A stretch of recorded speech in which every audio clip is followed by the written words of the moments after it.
pero la verdad que la crisis se venía incubando desde hacía mucho tiempo atrás. Por eso yo creo que es importante esta interrelación de la cual hablaba Lino, entre la universidad, el mundo de lo académico, el mundo de lo científico y el mundo de la economía. Pero también es conveniente que tanto el mundo de lo académico y lo científico y el mundo de lo económico comprendan que en definitiva todo tiene una profunda vinculación siempre con la política. Y no estoy hablando en términos de partidos políticos o de sectores. Estoy hablando de política como las decisiones instrumentales que uno tiene que tomar cuando dirige el Estado. De la misma manera que un empresario toma decisiones, pero no es lo mismo. Algunos creyeron que era lo mismo administrar una empresa que el Estado. No voy a hacer nombres, pero algunas experiencias que vivimos contemporáneamente en la Argentina dan cuenta que no es lo mismo el Estado que la empresa. Primero porque en la empresa tenés solamente un fin de rentabilidad. Primera gran diferencia, cosa que en el Estado no podés tener. Si uno se manejara en el Estado con un criterio de rentabilidad, no tendría que preocuparse por la educación pública, no tendría que preocuparse por la salud pública. ¿Qué importa mejorar, digamos, colegios, hospitales, la calidad de vida de los docentes o los científicos? Bueno, primera cuestión, no podemos aplicar ese criterio. Segundo, no hace lo que uno quiere. ¿Por qué? Porque primero vive en un sistema republicano, en un sistema de división de poderes y donde además hay intereses y sectores de poder que no son ni el poder judicial ni el poder legislativo, que interactúan también con las decisiones que toma ese poder político votado. Sí tiene una legitimidad tal vez que no tienen otros sectores porque es alguien que ha sido puesto por el voto popular, por el voto de la sociedad, y creo que en eso sí estamos todos de acuerdo, formamos parte de una sociedad democrática. Pero con todo eso hay que lidiar, articular y congeniar cuando uno está frente al Estado. Cuando uno está en su empresa, no. Busca únicamente la rentabilidad, si no está de acuerdo te vas de acá y si no me gustas te echo y te mando un telegrama de despido, pero cuando uno está en la presidencia de la Nación no puede mandarle telegrama de despidos a nadie. Es más, a los que hasta puede, no lo puede hacer. Miren lo que me pasó con el presidente del Banco Central, que se me atrincheró. Fíjense, tiene un ejemplo, ahí está. Miren qué fantástico ejemplo.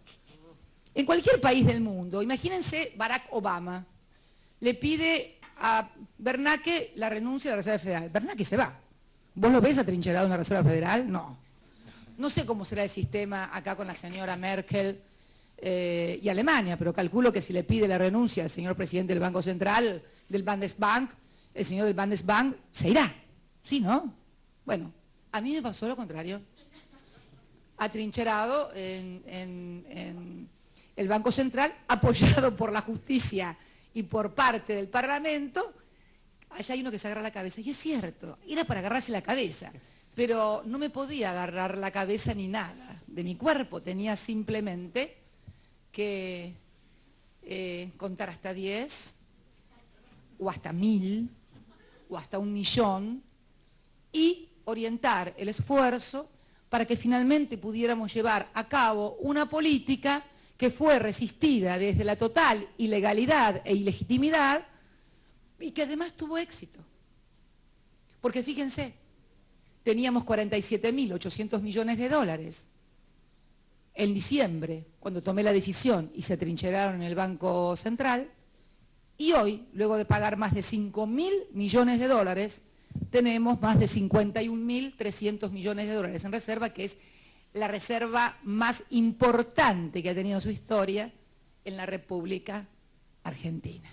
Entonces, a ver, creo que si ustedes escucharon alguna palabra de tenían razón, la verdad es que nos equivocamos, qué cosa, pero ni lo sueñen, ni lo mutis por el foro, como si nada hubiera sucedido, pero esto le costó en términos de imagen al país. Hoy la señora Merkel en la reunión me preguntaba qué había pasado. Cuando le conté, no lo podía creer que era lo que había pasado, y además porque si no hubiera tenido que acceder al mercado de capitales con tasas de 2 dígitos, cuando tenía dinero absolutamente legítimo, excedentario, porque son dólares comerciales, no son dólares que ingresaron a hacerse un agosto financiero.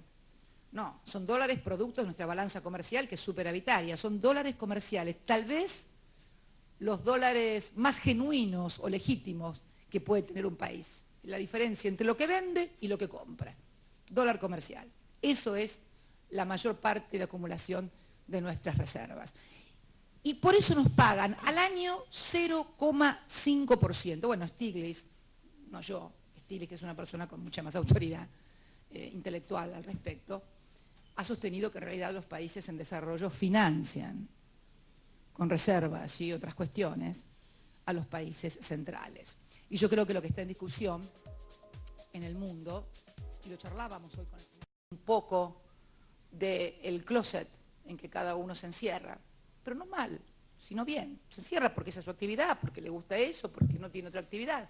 Es como me pasaba ayer en la Feria del Libro en Frankfurt, precioso realmente, un orgullo para la Argentina, cuando Griselda Gambaro, bueno, ella como escritora dice en un momento dado, cuestiona y dice que siempre el escritor la derrota de las ideas, del mundo que sueña y que no puede lograr, y entonces yo le digo, después Griselda, yo pienso en la victoria, por eso vos sos escritora y yo soy militante política, por eso yo digo que hay roles, y que no hay que ponerse nervioso, que no, lo que tenemos que hacer es ver cómo podemos articular los distintos roles que cada uno desempeñamos para potenciarnos, para hacer sinergia y para poder vivir en un mundo cada vez más global y paradójicamente cada vez más enfrentado, más conflictivo, más expulsivo, más xenofóbico. Me preocupa.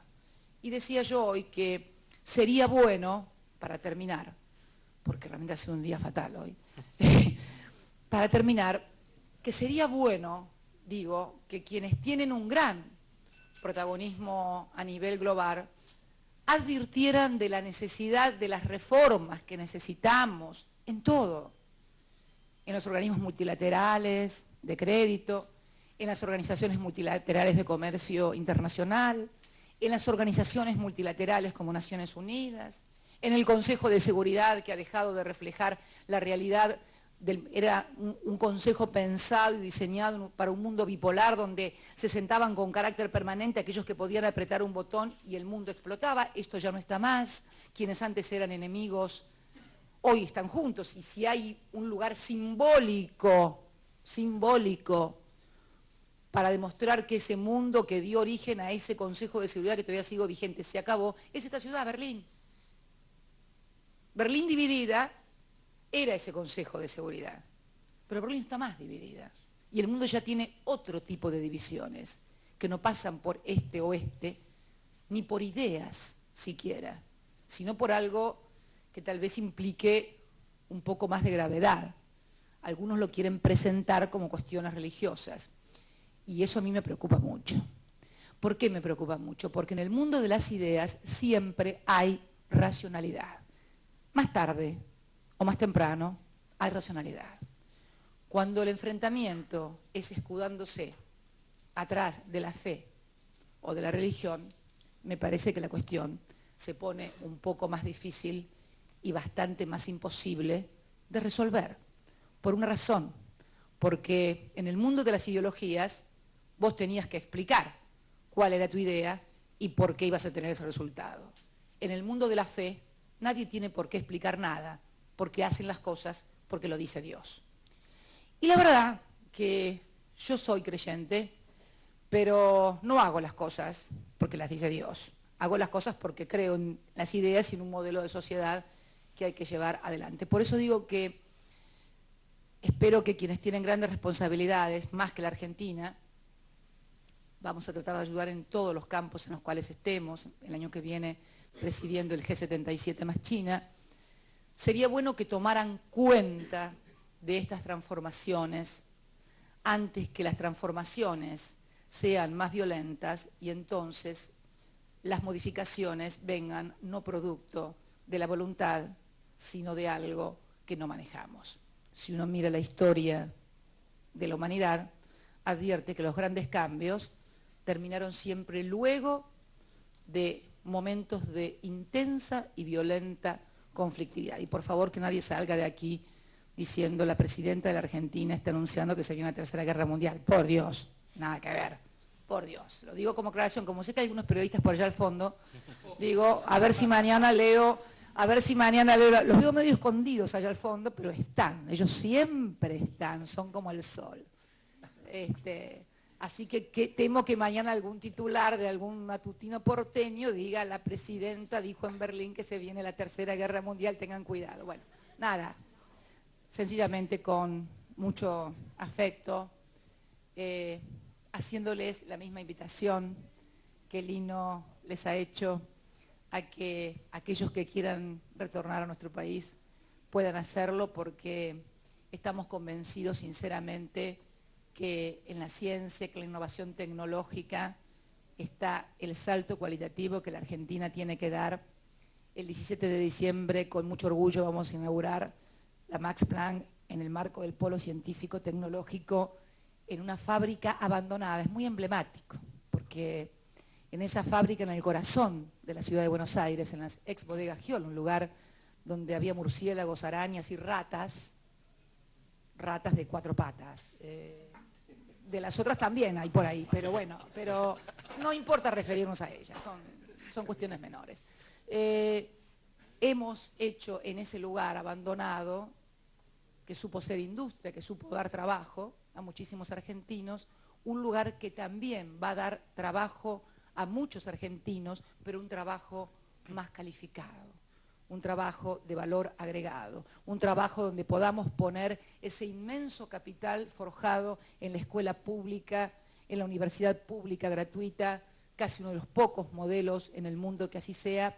Y bueno, y agradecerles a todos ustedes la presencia aquí esta tarde, y las puertas están siempre abiertas. Los esperamos. Muchas gracias y muy buenas tardes a todos. Con las palabras de la señora Presidenta de la Nación, damos por concluido este encuentro. Muchas gracias y buenas tardes.